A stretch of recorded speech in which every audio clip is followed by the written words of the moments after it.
Hello guys, जय माताजी, जय मां मेळो बधाने। તમે બધા મને તો ઓળખતા જ છો, હમણાં ઘણા સમયથી આપણો મિની બ્લોગ આવ્યો નથી।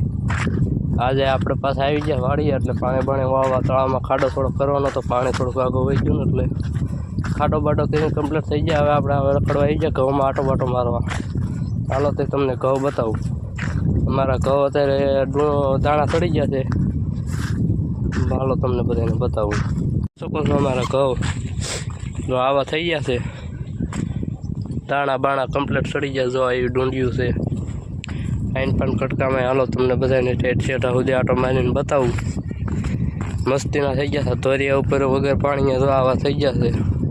તળાવમાં વગર પાણીએ થઈ જાય, વાવ્યા હોય ને એટલે આવા ઘઉં છે। થોડાક એન પા પારવા છે, તાળું ઊગું છે ને, એટલે આ બધા આવડા ક્યાં છે। આને કહેવાય જવ, તમે બધા ઓળખતા જશો જવ। આવા આપણા ઘઉં છે, જોઈ શકો બધા। આ તળાવ આવેથી રસ્સલ ક્લિયર દેખાય છે। આ અહીંયા આપણી મકાઈ ઊભી છે, વાટ પાડી દીધો છે, વાઢવાનું શરૂ છે।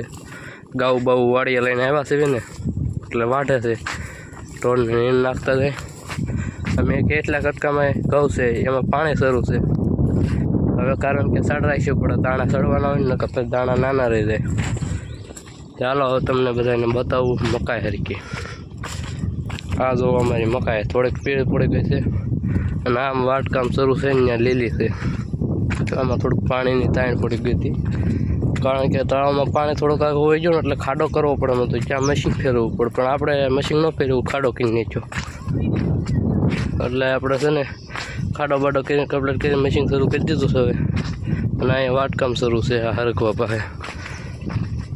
હાલો અમારા વિડીયોને લાઈક કરવાનું, ફોલો કરવાનું, કોમેન્ટ કરવાનું કોઈ ભૂલશો નહીં। જય માતાજી, નવા મિની બ્લોગમાં મળીશું।